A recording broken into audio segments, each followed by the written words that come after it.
Alhamdulillah wa salatu wa salamu ala rasulillah amma ba'd. Rabbi shrah li sadri wa yassir li amri wa hlul 'uqdatan min lisani yafqahu qawli. Brothers and sisters, please come in, inshallah. Everyone come in. Sunnah of the Prophet is that we sit very close. Come in very close.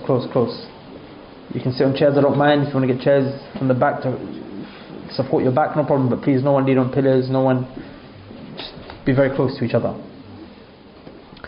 Today we're here to talk about Al-Dajjal. Dajjal, who is he? What is he? Is he good? Is he bad? When is he going to be coming? What does he have to do with me and you? What's mine and your relationship to him? How should we be towards him? Possible preparation for him. We're going to learn that today, inshallah ta'ala. But I will start off by telling you, my brothers and my sisters, that the Dajjal is a fitna. Fitna here meaning trial. It's a test. It's a tribulation.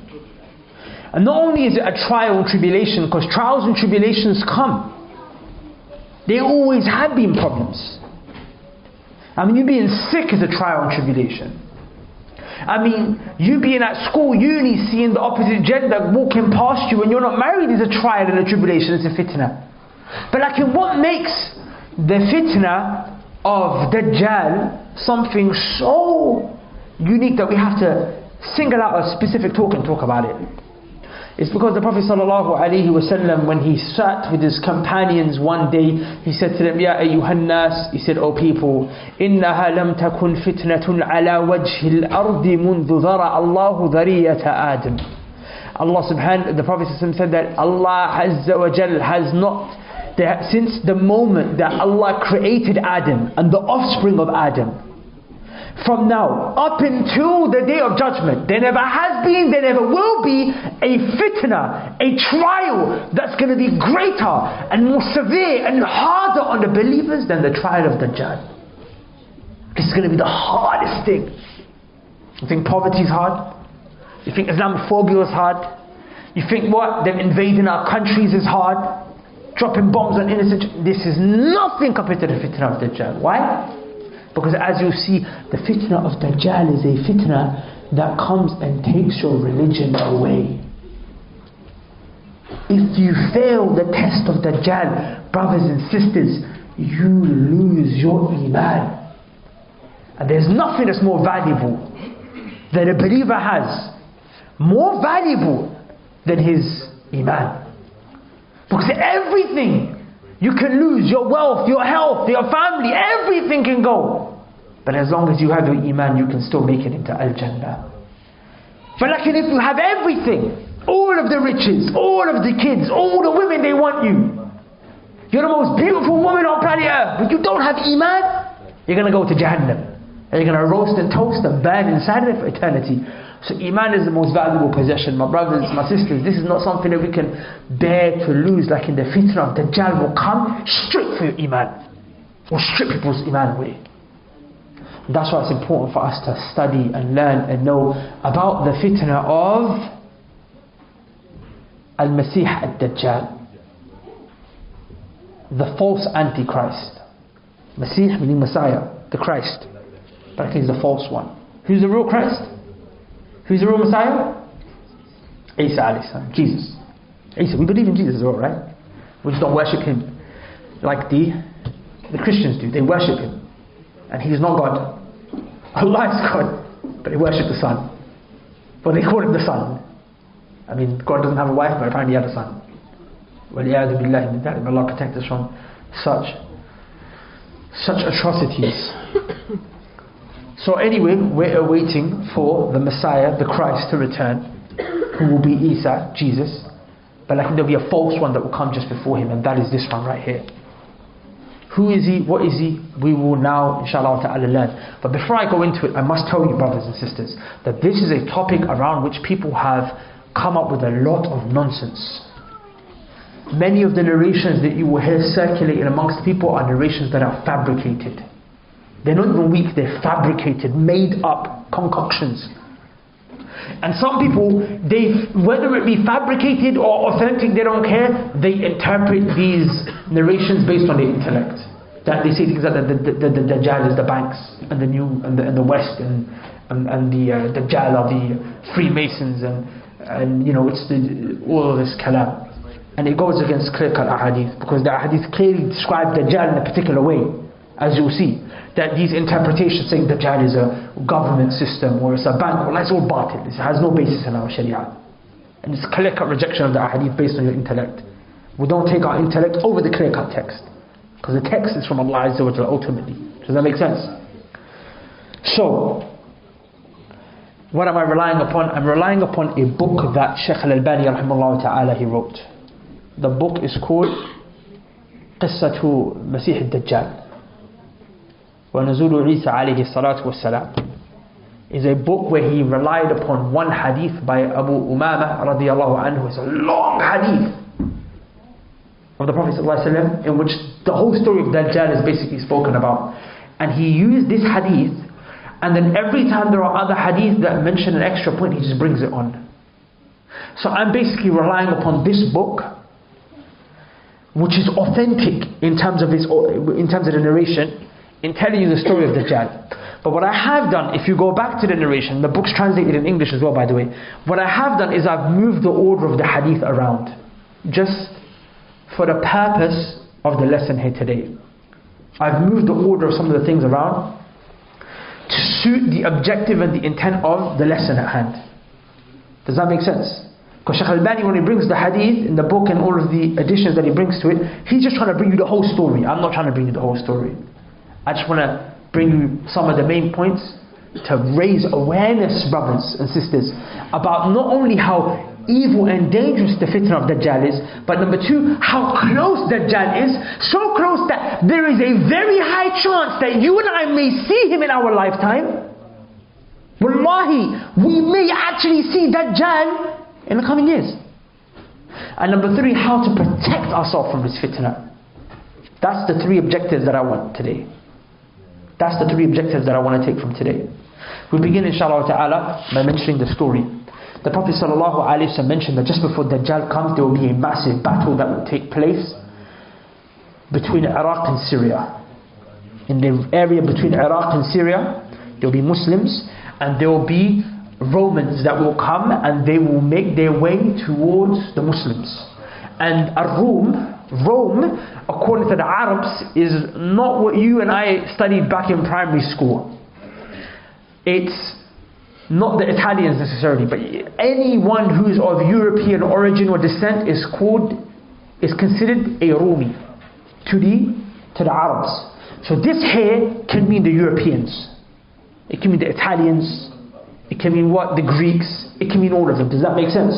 So they will come and they will try to attack the Muslims. Suddenly there will be an army from Medina that will show up. And the Prophet ﷺ said that this army will have the best of people in it that day. The best of people on earth that day will be in this army, and they will come to defend their Muslims. The Europeans, the Romans, they will come, they will say, get out of our way. We didn't come to fight you. We want the people in this land, because they have taken some of our people as prisoners. The Muslims will say, la wallahi, we are not going to get out of the way and let you attack our brothers. We're going to stand here, we're going to defend them, we're going to fight. And that day a fight will take place that will be vicious. A fight will take place that will be savage. That by the night time, no one will be victorious. People will just die. There will just be bloodshed. So then the Muslims will send another reinforcement to join the army the next day. And they will take an oath and say, we will not stop fighting until we get victorious. Meaning either we're going to get the war booty or we're going to die as martyrs. And they will fight. And then that army will also not make it. And then the Muslims will send a third reinforcement by the fourth day. And this reinforcement will ultimately beat the Romans. But the bloodshed will be so much, the massacre will be so big, that it wouldn't be a victory that you can celebrate over. The narrations mention that every one man will have 99 of his closest relatives dead. Closest relatives dead. Imagine if you survive, 99 of your closest relatives are dead now, because they all participated in the battle, they're gone. So this will be a very catastrophic battle. Then from that point onwards, the Muslims, they will march to Constantinople, which is today Istanbul in Turkey. And they will not fight. The Prophet said they will not raise any weapons, they will not fire any arrows, they will just do dhikr. And one side of the city will fall, and the other side will fall, and the doors of Constantinople will open and they'll take over. Suddenly when this happens, Shaitan will scream and make an announcement. Shaitan will say that the Dajjal has come out. So what happens? The Prophet ﷺ said that the army who is now in Constantinople will send 10 horsemen to go out and scout and find information. The Prophet ﷺ said, these horsemen, I know their names. I know the names of their forefathers. I even know the color of their horses. Some points of benefit that we need to sit over. You may think to yourself, this is a long time away, because Istanbul, the Muslims still run it. It's still under Muslim rule. Brothers, sisters, wallahi, a city can be overtaken within days. In 2003, when Iraq was overtaken by the American forces within a matter of months, nobody imagined that could have happened that fast. When Saddam Hussein ran for almost 2 decades, he ran over Iraq, and over 2-3 months the whole country was overtaken. Again, Afghanistan, when they came and they invaded back in, I think it was 2001, no one could have imagined that it would happen so fast. So wallahi, it could be that within a few months, any moment, and look, we all know that the problems that are in that region of the world, any moment, it could be that Turkey within a matter of days, weeks, months is overtaken by the disbelievers, and then it's taken back by the Muslims. And that could literally happen within this year. It doesn't require years for that to take place. Don't let Shaitan delude you into thinking you have time. So what happens immediately after this? The horsemen, they go to scout. Now another point here is that the Prophet clearly mentioned horses. So some of the ulama, they discussed, they said, does that mean that we're going to leave off cars and going back to horses and things like that? Not necessarily. Not necessarily. But why did the Prophet mention horses? Because, in some parts of the world, the terrain and the earth is such that you cannot travel by vehicle there. You can't travel by vehicle. And you have to travel by foot or horses. I'll give an example. I remember watching something on TV about 2011, 2012. It was on CNN. And they were talking about the American soldiers who were in Afghanistan. And they were fighting against the Taliban. So they were mentioning that the tank, there was a tank, and the tank was moving so slow. It was moving so slow across the plain where it was moving. And it was moving like a few miles every few hours. So the TV presenter from CNN asked, and he said, are you not sitting ducks for the Taliban right now? Can't they see you? He said, they can definitely see us right now. They can see us, they're watching us right now. Look at how slow we're moving. But we can't go any faster, because this is the way that the earth is here. The terrain is like that. And that's why if you see and you look, America didn't manage to conquer Afghanistan. They didn't. They weren't able to conquer it. They weren't able to take over. They actually lost that battle. Yes, they killed many Muslims, they threw many bombs. But eventually, after you throw bombs down from the top, okay, they might have gotten rid of Al-Qaeda and whatnot, but they didn't manage to conquer. They didn't manage to conquer over Afghanistan. They couldn't beat all of the fighting forces against them. Because you could drop bombs from the top, but there's still people that are running around that are hiding, right? So you have to send your infantry in. And they are people who move with tanks and this and that. And those people, they don't do that there. The way that the earth is there, it doesn't allow for you to, move tanks and cars and things like that. Does that make sense? So it could be that when the Prophet is talking about this, it's not necessarily saying that everyone's returned back to horseback. Because some people think, that's going to take a long time. We have to wait for all the oil to run out. We have to wait for nuclear warfare to happen and electricity to disappear and the internet to shut down before those kind of things. No, it could be that just in that area. It could be that in that area, it just wasn't possible for anything other than horses to run. Does that make sense? So these men will scout, and then what will happen? They'll notice that Dajjal has actually come out. They will notice that Dajjal has actually come out. How close is the coming of Dajjal? Let me tell you something, brothers and sisters. The minor signs, every single one of them, except for maybe 1 or 2, or maybe it's not even 1 or 2, maybe it's just half, because some of them have already come about, but they just haven't completely become the way it's supposed to be, they've all come basically. There is not, you will struggle, you will really struggle to find from an authentic narration a minor sign that's left. Maybe the sign just hasn't reached completion, but it's here in its early form. There are some minor signs that are going to come after Dajjal, because Dajjal is the first major sign. There are 10 major signs of the Day of Judgment. Dajjal is the first major sign of the Day of Judgment. The minor signs have come. Maybe they just haven't become complete, but they're there in their earliest forms. They are there in their early forms. There are some minor signs that will come after Dajjal. We're not talking about those. But the ones between us and Dajjal, they're basically here. You will struggle to find one that hasn't come. Wallahu a'la wa a'lam. So this is something that should scare us, brothers, sisters. This is literally the next thing that we're waiting for. And we are not preparing for this great fitna that the Prophet ﷺ warned his companions about. Brothers, sisters, some of the Sahaba, the Prophet warned about it so much. The Prophet ﷺ said, every Prophet who came warned his ummah about it. And the Prophet said, I am the last of prophets and you're the last of nations, meaning it's definitely going to come from amongst you guys. Some of the Sahaba were so scared, they believed that Dajjal was going to come in their time, because they would see the signs come in front of them.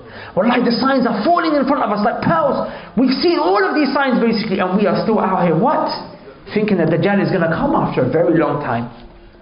Dajjal is very close. All the minor signs have come. Not just that, look what the hadith mentions, that he will come at a time when the people will be in division, they will be in disagreement, the people will hate each other, and the deen will mean nothing to them.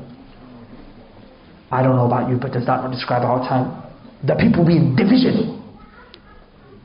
They will hate each other. You have a brother hating his own brother. People here are friends, they smile at each other, but they hate each other behind their backs. People just go on to social media, go on to Twitter, you just see hate. Go on to just see hate. Look into the news, just look on, it's hatred. People just hate each other. And what happens? The deen is low. The deen is not considered. Wallahi, I believe honestly that things like Twitter, wallahi, billahi ta'ala, they are a reflection of the reality of the Muslims. Just if anyone wants to know about the state of the Muslims, just go onto Twitter. The deen is just seen as insignificant. Insignificant. Again, I noticed that the hadith mentions that ties of kinship, they will not be kept. A man will not keep the ties with his own brother, with his uncles, with his aunties, with his cousins. He won't do any of that. In fact, we meet people today, he's got cousins he doesn't even know. How can you have a cousin you don't know? How can you have an uncle you don't know? He's got rights on you. He might have to inherit from you. You might have to inherit from him. He's got rights on you. If you've got a family member, everyone should know, how am I related to him? In close proximity, who's closer to me? Who's got more rights over me, or who I have rights for? But again, we don't know. So then the Prophet ﷺ, he told us that Dajjal will come and he will make his way towards the Arabian Peninsula. And when he comes, the Prophet ﷺ said that he will mess up the order of things. And the Prophet said, Ya ibadallah. He said, O slaves of Allah. The Prophet said, Fathbitu. He said, be firm. Then he said it again, Ya ibadallah. O slaves of Allah, be firm. Then he said it for the third time. He said, Ya ibadallah, O slaves of Allah, be firm. God, the Dajjal is going to shake you. The Prophet started to describe him. He said, he will come out, and what will he do? The first claim he will make is he will say, I am a prophet.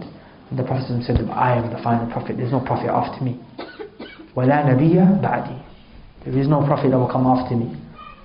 And then after saying that he's a prophet, and that's where his name Dajjal comes from, the liar, the false, because he's lying, he's claiming prophethood.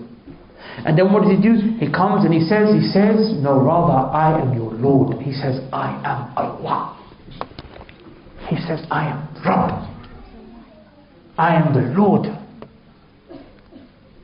Now someone thinks, what? That's insane. But people are going to believe him. People are going to believe him. And I'll tell you why. I'll tell you why in a second. You'll see how easily people will fall into believing him in a second. But then the Prophet gave you some signs. So just in case you do see him and he makes this claim, don't ever forget these following things. because inshallah it will be a reason for you to be saved on that day when he claims that he is God. The Prophet ﷺ said that when he says I am your Lord, the Prophet said وَلَا تَرَوْنَ رَبَّكُمْ حَتَّى تَمُوتُوا. The Prophet said you will not be able to see Allah until you die. You will not be able to see Allah until you die. Meaning, he's claiming he's Allah and you can see him. He's claiming that he is Allah and you can see this man, but Allah, you will not be able to see Allah until you die. So remember that. Even if this man, he brings and he does some of the things that he's going to do that will make you think maybe he is God, the fact that you can see him, he's a liar. And the Prophet ﷺ said, وَإِنَّهُ أَعْوَرُ, that he is a man, he's got one eye. He's a man, he's got one eye. The hadith mentioned that his eye has a growth. Shaykh Al-Albani mentioned that the growth became so big that it covered his other eye, it blinded him. And he's got just one eye from which he sees, and the eye is green. And the eye is floating inside of his socket, not in nor out, as if it was a grape. And the Prophet ﷺ said it will shine bright like a star. And then the Prophet ﷺ said, وَإِنَّ رَبَّكُمْ لَيْسَ بِأَعْوَرٍ. The Prophet said, and your Lord, he does not have one eye. Allah doesn't have one eye. From this we learn that Allah has two eyes. How are Allah's eyes? I don't know, you don't know. You will find out when you see Allah Azza wa Jalla, inshallah ta'ala, on the day of judgment. Rather you will see his face in Jannah, inshallah. Do I have a hand? Does the clock have a hand? Is my hand and the clock's hand the same? It's not, right? Same name but different essence. Allah has an eye. Do I have an eye? Is my eye and Allah's eye the same? Same name, different essence. Same name, different essence. Some people, there's a group, they don't even believe that Allah has eyes. And we have to be scared, because those Sufis, Ash'aris, Maturidis, Mu'tazilis that don't believe Allah can see, or they don't believe Allah has an eye, or Allah has eyes, they might be from those who follow Dajjal. Because look, the Prophet is teaching you Allah's names and attributes. He's saying, Inna Rabbakum laysa bi'a'war. Your Lord, he does not have one eye. Meaning he's got two. These people say Allah doesn't have no eyes. So when Dajjal comes and he does all of these things that seem like miracles, they're going to be the first that are astounded. Because they don't have a principle to block them from believing that he's a devil. For us we were told, no, the one eye. They disregard that. They say, oh, what? No. Allah doesn't even have any eyes. So the eye thing's one issue for them, but when they see him doing things like bringing rivers from which fire is coming and whatnot and this, that and the other, they'll fall for his traps, maybe. So we have to be scared of this. Brothers, look what the Prophet ﷺ said after that in another narration. He mentioned, this would like to show you how powerful this statement is. The Prophet ﷺ said, if you don't know anything about Dajjal, the way he looks and what he's going to do, just one thing don't forget. And that is that your Lord does not have one eye. Then he repeated it. That your Lord, he does not have one eye. Then he repeated it for the third time. Your Lord, he does not have one eye. Why is the Prophet focusing on this? Because people are going to see Dajjal, even though he's got one eye, and they're going to fall victim to believing he is God. But like very few people will remain on that day that will remember this hadith. They will say, no. This man, he's got one eye. He's a liar. Allah doesn't have one eye. And he'll be able to pull him out straight away. So the Prophet emphasized. Don't take it as a small reminder. Don't take it as a small reminder. Your Lord, he does not have one eye. And then the Prophet ﷺ said that he will have kafir written between his eyes. Right here. Kafir. And it will be able to be read by every single believer. Even if she didn't have the ability to read, she will be able to read clearly. It says kafir. It says kafir. Wallahi, one thing that shocks me is my Shaykh, he always mentions regularly, he says that how is it that people are going to see a man with one eye? That is one eye not a deficiency? He's a deficiency. Yet they will say he's God when God is perfect. And not only that, kafir will be written on his forehead, but they'll still make excuses for him. Like, nowadays you see, for example, someone like Stephen Hawking dies as a kafir. He dies as an atheist. That people start saying on Twitter, social media, start saying, what? How do you know how he died? You don't know what was in his heart. Wallahi, they're going to say the same about Dajjal. They see Dajjal, kafir is written on his forehead. The way some people are today, they're going to say, Wallahi, how do you know what's in his heart? Just reading, maybe it's a tattoo. Maybe he's in Jahiliyyah, he had a tattoo, he had kafir on his head. How do you know? Wallahi, people are going to say things like that. The fact that you can see how stupid people are today, it's not far that people are going to see that and they were going to make excuses for it. And Wallahi, if you look now, role models who people follow, and they take people as celebrities, people to follow, what kind of people are there? I mean, there's rappers like Cardi B. Bro, the woman was a stripper. Like, is that honorable? I ask you, like, is that honorable? Is it honorable? That she became a stripper, and your sisters, or your wives, or your daughters, they love her, they take her as a role model. They want to be like Cardi B. The woman is a stripper, bro. She's stripper. Her songs are all about filth. But she is a role model now. So people take role models as stupidness. Recently, or a couple of years ago, there was this rapper that came out. He made a song, I think it was called Panda or something. The guy's name is Designer, right? So I thought to myself, I was so fascinated by this individual.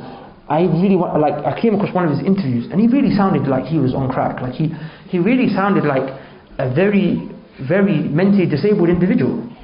And he's just on the microphone, and then he just starts what? Your phone's ringing. He just suddenly starts doing what? He just starts making random sounds on the microphone. And people love it! They're so excited to see him. And he's on stage and just vomits, and he carries on. Wallahi, you can see that people become blind. Like wallahi, a smart person really sits there and thinks, how are you following this man? How are you paying money to this absolute, like, mentally disabled crackhead? Like, how are you enjoying that? Like, you're sane, you're a normal person, but you're excited. Oh my God, like, can I get an autograph and a selfie with a disabled person? So then it's not far that people are going to see Dajjal with one eye and they're going to say to him, hey, how are you doing, God?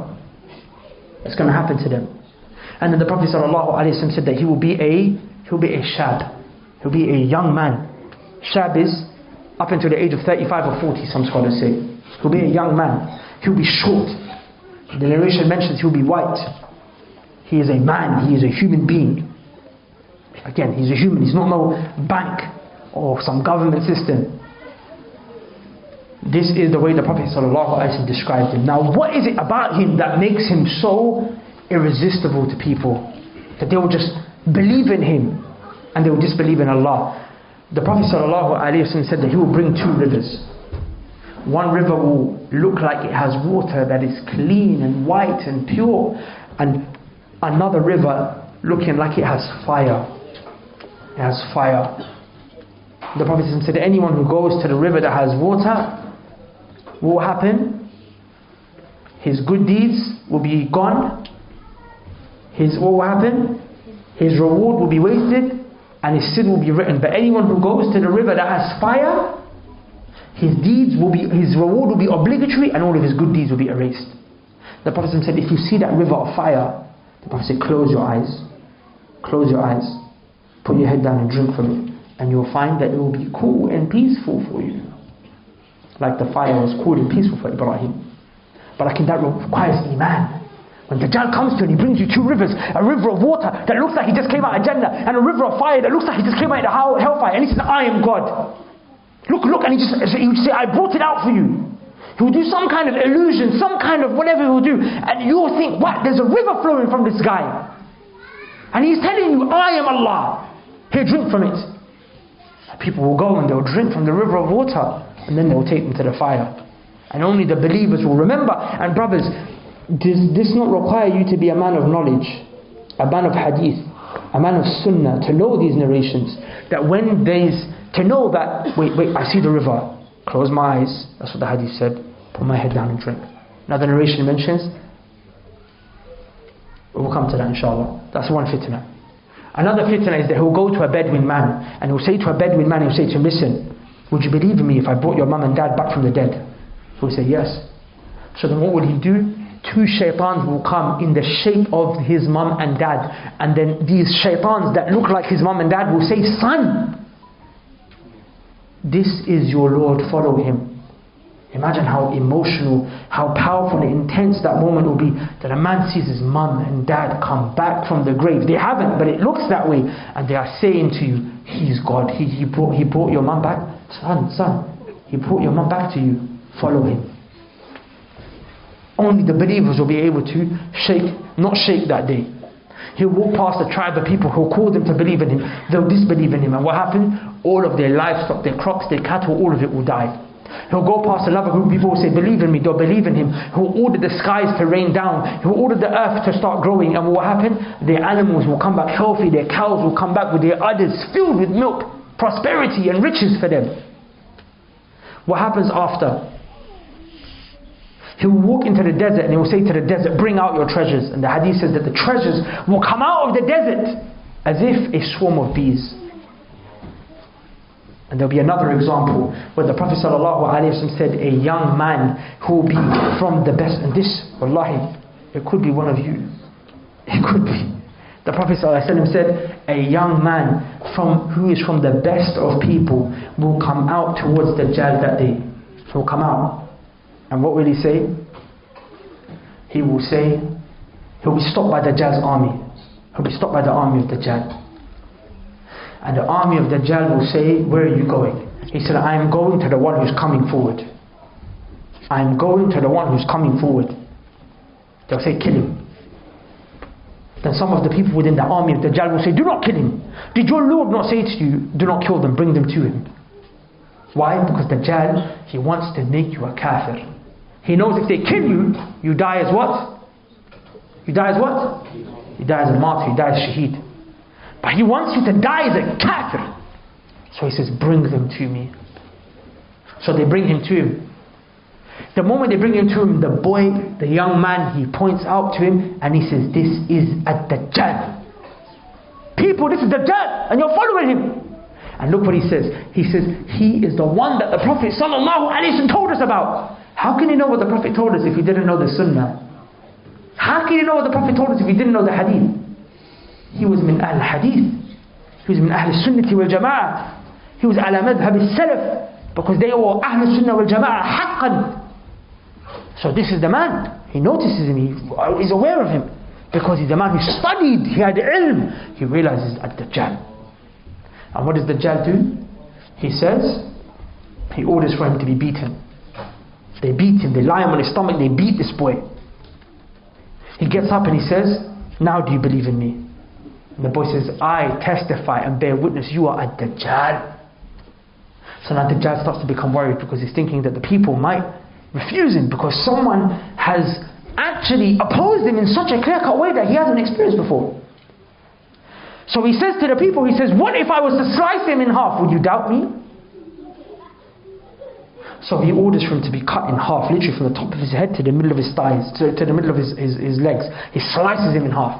Then he takes his body and he places it on two separate sides. The Prophet ﷺ said, the distance between a guy who's holding a bow and arrow and how far he throws the arrow. That's the distance, how far he'll place his two halves of the body. And then he'll order for the body to come together and the boy will come back to life. And the boy will come back to life, brothers, sisters. He will be smiling, he'll be laughing, and his face will be gleaming. And Dajjal will look at him and he says, do you believe in me now? He says, now I have even more certainty and clarity that you are Al-Dajjal, the Antichrist. Brothers, he has yaqeen, he has certainty. This is a boy who had certainty. He knew the Sunnah, he knew the Ahadith, and every time Dajjal was doing something, it's like as if the Hadith is playing in his mind and he's increasing the certainty. This is it. So Dajjal will become so angry, he will say, I'm going to kill him now. So Dajjal will take a sword and try to strike it on his neck, but Allah Azza wa Jalla will make his neck like copper, so he won't be able to strike him. So Dajjal will take him and he will throw him.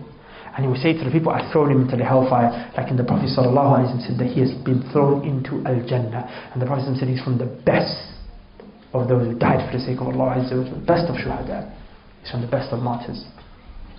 What allowed him to be in that way, in that situation, that position? He was a man, brothers, sisters. He was a man of ilm. He was a man of sunnah. Please don't, just really want you to understand that. Quran, he was a man of sunnah, he was a man of rationale, intellect, thinking, different groups and sects. He was ala madhhab salaf. Salaf means what? The people who follow the Sahaba in terms of how they understood these narrations. That's what it means. Don't let people deceive you and confuse you. Does that make sense? Dajjal will come and he will try to make his way towards Al-Madinah.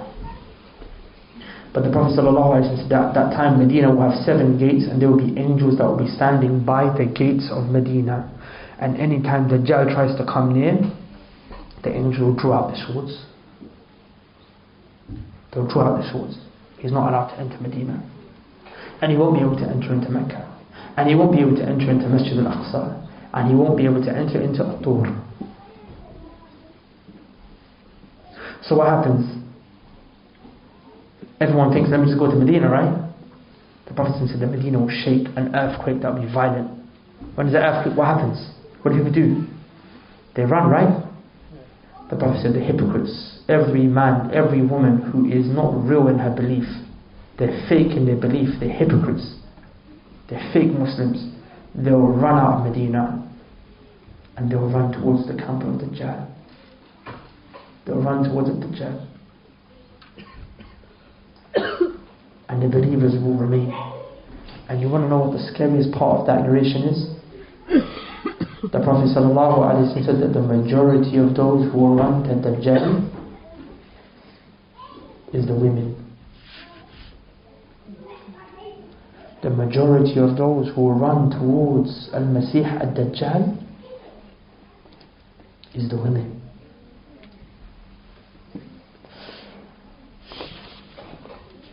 This is not misogyny. This is not the Prophet ﷺ being oppressive to women. He's just been shown what will take place in the future, and he's just telling you a fact. It was going to be either the majority were going to be men or the majority were going to be women, right? The Prophet told you the majority were going to be women. And wallahi, if I could advise you, my brothers,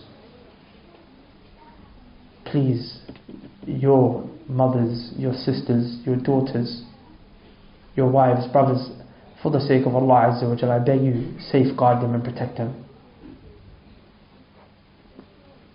Safeguard them and protect them. Teach them the religion of Allah, because they are the ones that are most at risk.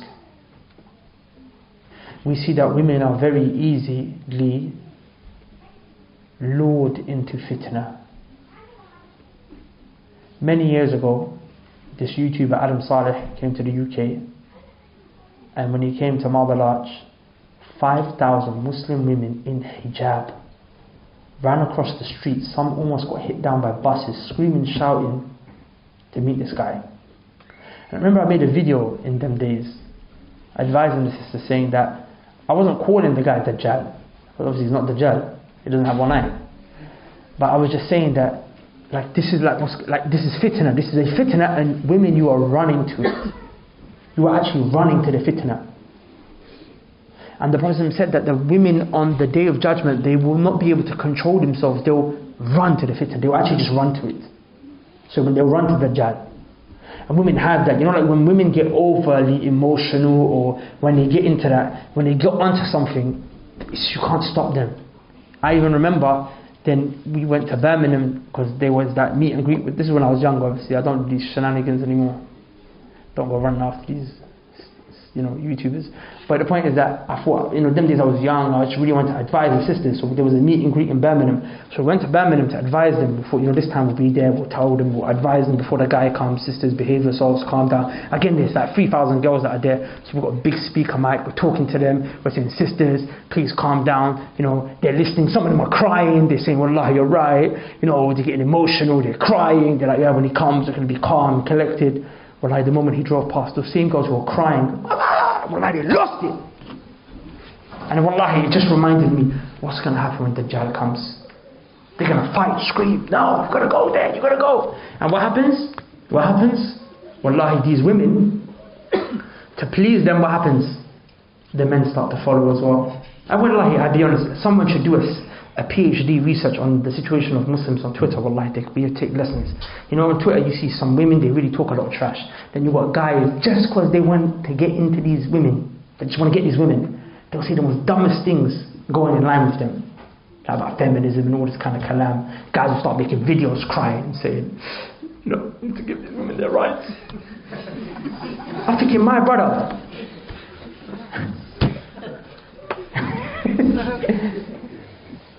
I think, my brother. You sold your deen and trying to run after a woman. That woman don't want you anyway. She's looking at you, you're soft. Am I lying? She's looking at you thinking, this breast, why is he crying for us? The same women they want, it's funny because the same guys they call misogynists, that's the guy they end up running after. But of course, the rights of women is a serious issue and Islam gives them their rights. What we have an issue with is women wanting rights that are outside of Islam, that Islam doesn't consider to be rights. Does that make sense? So the point of the matter is that the women will run, and then you can imagine the men are like, yeah, of course, come. Like, because the girl he's trying to get into here, she's running after the Dajjal. And through them they will misguide many people like that. Many people. I came across the narration, the Muslim of Imam Ahmad, I never checked its authenticity, but I'll mention it anyway, maybe one of you can check it. Was that it mentioned that when the women come, when Dajjal comes and the women start running towards them, the men will have to take the women and tie them to the trunk of the tree to stop them from running to Dajjal. That's how aggressively violent they'll be wanting to run towards Dajjal. They have to take them and tie them to the trunk of the tree. Brothers, nurture your sisters, educate your sisters, remind them, show them love, show them companionship, and bring them on towards the deen. Now I want to talk about how to protect yourself from a Dajjal. How to protect yourself. Number one, brothers and sisters, when you see Dajjal or when you hear about him, don't go to him. The Prophet ﷺ said that when you hear of Dajjal, go the other way. If you hear Dajjal came to Marbalaj, I'm not trying to make a connection between him and Alim Saleh, I'm just giving an example. If Dajjal comes to Marbalaj, the Prophet said, go the other way. Turn the other direction. And this is not just for Dajjal, by the way. This is for fitna in general. Is Dajjal a fitna? Then any fitna, you turn the other way from it. See, Muslims like to go towards fitna. Remember, fitna is of two types. There's fitna in terms of your dunya affairs, the fitna of women, the fitna of haram money and whatnot. Then there's fitna in terms of your deen. People want to listen to fitna, like people want to watch videos of people insulting Islam, talking bad about Islam, taking out hadith and taking them out of context, and they want to watch these people who are in speaker's corner, these debates, and they don't know about the deen. These guys will confuse you. Like a guy will come and take a hadith of the Prophet ﷺ, he'll mash it up, take it out of context, make it seem like it's perfectly in place, make it seem like he's quoting your own scholars, and you'll sit there and be like, oh my God, I didn't know that. Oh my God, really? Islam said that? I didn't even know that. And you leave Islam. Why? Because you don't have knowledge of your deen. So why you present yourself to fitna? Again, you know that you're in a workplace and there's fitna, there's women there, there's this there, there's haram there. You're in a place where there may be haram, you're at university and you're fearing for your deen. You can see your iman is dropping low and you're not able to pick it up the way that it was back when what? Your iman was strong. Brothers, go the other way. Dajjal is you know why? Because if you're not able to save yourself from the small fitna, and you're not able to turn away from the fitna that is small, then how will you turn away from the fitna of Dajjal when it comes? You'll be from the first thing, I want to see the eye. Just one time, just get a selfie with Dajjal. Wallah's going to get so many retweets, and then I'm going to turn away. I just want to see from my eyes the kafir is written on his forehead. They're going to say, don't worry, bro. Like the guy says, don't worry, bro. I know me. Like I'm in control. I'm not gonna end up talking to these girls. I know there's girls in my workplace. They chat to me. There's girls in my uni. They chat. I'm not gonna do zina with them, bro. The same guys will say, well, don't worry. I'm gonna go to Dajjal. Inshallah, don't worry. I'm not gonna disbelieve. And then Dajjal will bring your mum and dad back to life. That's what we'll see. And the Dajjal will make it seem like he brought the hellfire in paradise. And Dajjal will make it seem like water's coming out the sky. And Dajjal is doing what? He's cutting you in half and bringing you together. Wallahi, brothers. Wallahi, brothers, sisters. On that day, yes, your face is going to be shaken and tested. Men will leave in the morning as believers and they'll come back kuffar. People will come at night as kuffar and by the morning they'll be disbelievers. So when you see the fitna, when you hear about the fitna, don't go near it. And the way you train yourself to turn away from Dajjal is that anytime fitna comes in this life, ya ikhwatul kiram, brothers and sisters, you hear me? This is a big, this can come in our lifetime. Wallahi, if we was to actually do a study of the signs of the hour, it's funny because I've jumped straight to the first major sign. If we done a lecture, and maybe I should have done this, is a lecture on the minor signs, wallahi, some of you would have crapped yourself. You think how, wallahi, literally, you would actually crap yourself thinking, day of judgment is around the corner. In fact, Allah said, اقتربت الساعة. Allah said, the hour has already come. Allah didn't say it's coming. Allah said, it already came. It's already here. That's how close it is. The Prophet said, I was sent out towards the day of judgment, kahatain, and he put his two fingers up. How close are these two fingers? How close are these two fingers? That's how close the time between me and the day of judgment is, the Prophet said. The day of judgment is so close. The day of judgment is so close that the Imam al-Baghawi rahimahullah ta'ala mentions that when the angel Jibreel was coming down to give the Prophet sallallahu alayhi wasallam the first ayat of the Quran, the angels who were in the heavens, what did they do? They started to worry and get scared. They said, قَدْ قَامَتِ السَّاعَةِ قَدْ قَامَتِ السَّاعَةِ. They said, the hour has come. The hour has come, because they knew the moment the Prophet comes, the day of judgment is around the corner. It's around the corner. And what? Me and you are thinking is far. This can happen in your and my time. Wallahi, if the Dajjal comes and you are a person who's running towards fitna every day, you're not able to even protect you're not even able to turn away from the fitna on your phone. You can't even delete those girls' numbers. You can't even delete their numbers. You can't even break up with a girl today because it's haram for you. How are you going to be able to break away from the Dajjal? You're training yourself by turning away from these fitna in this life. So now, before the Dajjal comes, Ya ikhwatul kiram, and my sisters also, well, akhawat, if you don't mention it, they get upset. Stay away, be a person who comes to the circles of knowledge. Because again, you saw a constant theme, is that the people who are protected by the Dajjal, they were protected from the Dajjal, they were protected from the Dajjal, were the people who, they did what? They were people of knowledge. Not just any knowledge, knowledge of Sunnah. And you cannot know the Sunnah if you don't walk the path of the Salaf Salih. Because they narrated the hadith to you, right? If the Salaf is the Sahaba, then Abu Hurairah radiallahu anhu, when he narrates the hadith to you, and he's the Salaf, and you trust him in the wording of the hadith, because you can't get to the hadith without Abu Hurairah, then why do you not trust him in the meaning of the hadith? The same way he gave you the wording, he understands what it means better than you. So take his meaning, and that's what it means to be a person who follows the Salaf. You follow them in terms of the wording of the hadith and the meaning of the hadith. And then what will you do? You'll be able to what?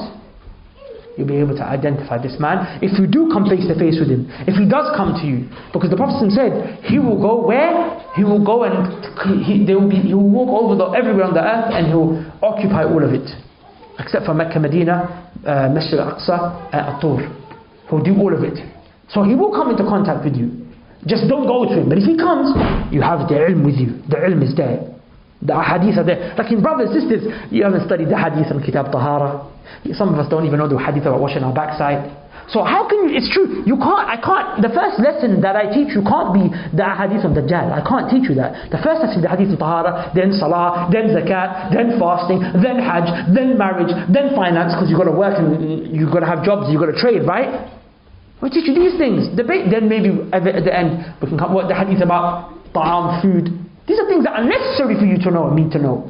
And before that, we've got to learn the hadith about Allah, His names, His attributes, Tawheed. We've got to learn the basics. Then you've got to come to Dajjal, but we don't even know the basics yet. So how can we start learning about the hadith of Dajjal? It makes no sense. Because in order to protect yourself from Dajjal, you need to be on your deen. And you can't be on your deen if you don't know these preliminary things. So brother, start seeking knowledge now. And knowledge is not something that you can seek when fitna comes. Look, when the fitna happened in Damaj in Yemen. Look at the fitna when it happened in Yemen. There was a place where knowledge was being spread. But like when bombs start dropping and people start getting killed, you can't seek knowledge no more, man. You start dispersing, scattering everywhere, because it's about survival now. So don't think that Dajjal comes, then I'm going to start seeking knowledge. No, there's not circles of knowledge that time. That time is war. That time is war. Mahdi's here. That time you're fighting. Isa alayhi salam is coming. Does it make sense? So you're in that's what you've been preparing for in the circles of knowledge the whole time. Does that make sense?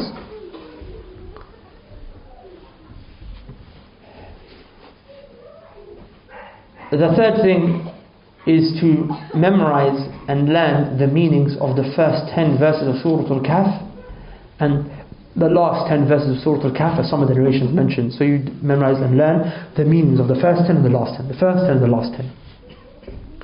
If you don't want to become a hafiz of the Quran, well, you don't have to, but there are some things in the Quran that are what you just need to know. You need to know Al-Fatiha, you need to know Ayat Al-Kursi, you need to know the last two of Surah Al-Baqarah, you need to know, Juz Amma, the small surahs at least. From them you need to know the first 10 of Al-Kahf and the last 10 of Al-Kahf. Also, number 4, you make dua to be protected against the fitna of Dajjal. In fact, Shaykh Al-Albani in his Sifat Salat Nabi sallallahu alayhi wa sallam, he mentioned that it's wajib, obligatory in your salah, in your tashahhud, to make the dua, Allahumma inni a'udhu bika min adhab al-qabr, wa min adhab jahannam, wa min fitnati al-mahya wal-mamat, wa min fitnati al-masih al-dajjal. To make dua from the punishment of the grave, the punishment of the hellfire, from the fitna of life and death, and the fitna of Dajjal.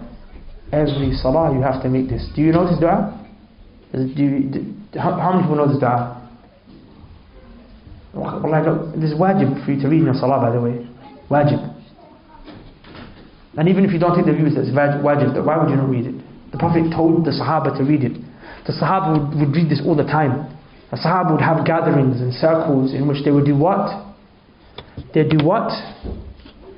To just sit to remember Dajjal, the fitna of him that will come. Brothers, all of you must memorize this dua. And please don't come to me at the end and ask me to give it to you, because how am I going to give it to you? It's one that you have to memorize. Just go into Google, just open up a Fortress of Muslim, it's in there. Find a dua, memorize it tonight. And from this part onwards, don't forget to read it. At the end of every tashahhud, after you send salah upon the Prophet ﷺ, you read this, inshallah. And the last and final thing that I'll mention, brothers and sisters, and please pay very close attention to this one. If you've not heard anything I've said up until now, please hear this. The Prophet sallallahu, sisters, are you paying attention? Yeah. Okay, brothers and sisters, please. This really is going to sum it up for you if you want to be safe from the fitna of the Dajjal when it comes. The Prophet sallallahu alaihi wasallam said, "وَلَمْ يَنْجُ أَحَدٌ مِمَّا قَبْلَ إِلَّا نَجَا مِنْهَا." The Prophet sallallahu alaihi wasallam said that you will be safe from the fitna of Dajjal as long as you are a person who used to protect yourself from fitna before Dajjal came.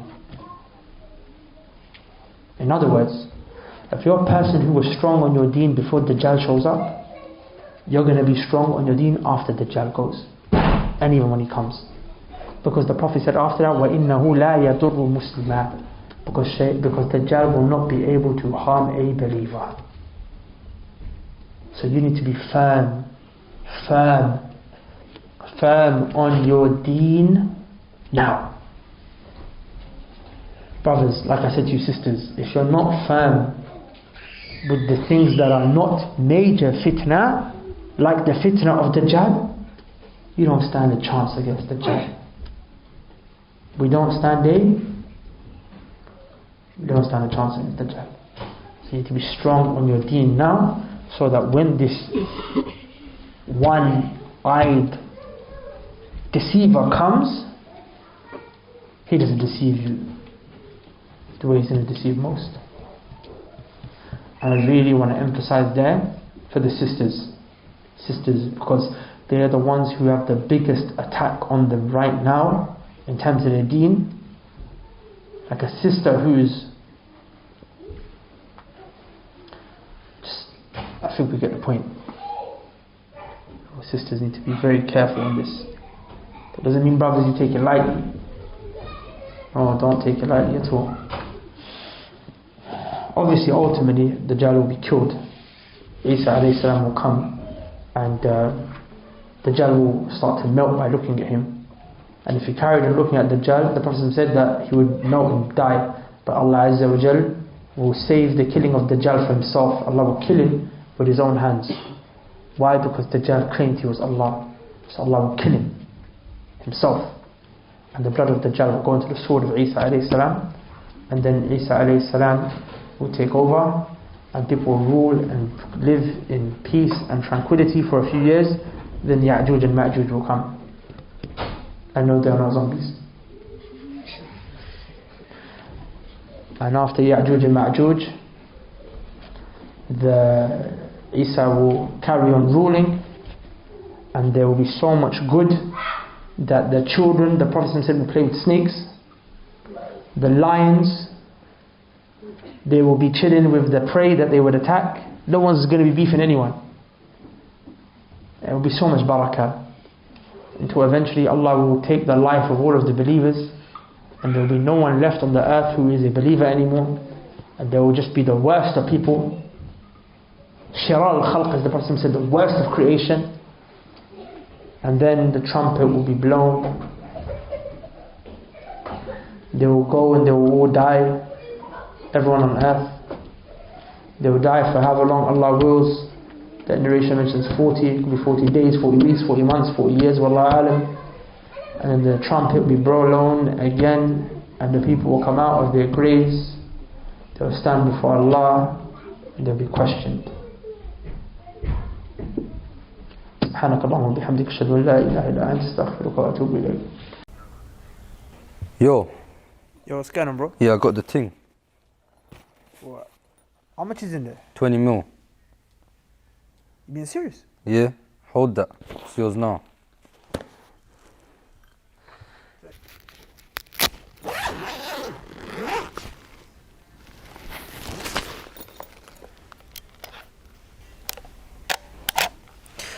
You guys are probably wondering how this dusty looking camera is worth 20 mil. Let me break it down for you. About 6 years ago, some brothers and sisters gave us about £600 in order for us to purchase this camera to make da'wah videos. 6 years later, alhamdulillah, we made well over 1,000 videos, and we reached over 20 million plus views on YouTube alone, without taking into account all the other social media platforms that we're on. So those people at the time when they gave that money, I don't think they had any idea that that £600 that they gave was gonna go towards a camera that would reach 20 million people who watch videos and they changed their lives after having watched them, who watched these videos and started praying, who watched these videos and accepted Islam. Can you imagine if they were sincere, the kind of reward that they're going to get on the day of judgment, inshallah ta'ala? But now here's the issue. This camera is 6 years old. I mean, there's cracks in it, it's breaking, it's well past its sell-by date. We're trying to take things up to the next level. In order to do that, we need a new camera. In fact, we need more than one. We need more equipment. We need to actually hire a bigger media team. But all of this stuff, it comes with expenses, it comes with costs. And over the next 6 years, inshallah ta'ala, we're looking to reach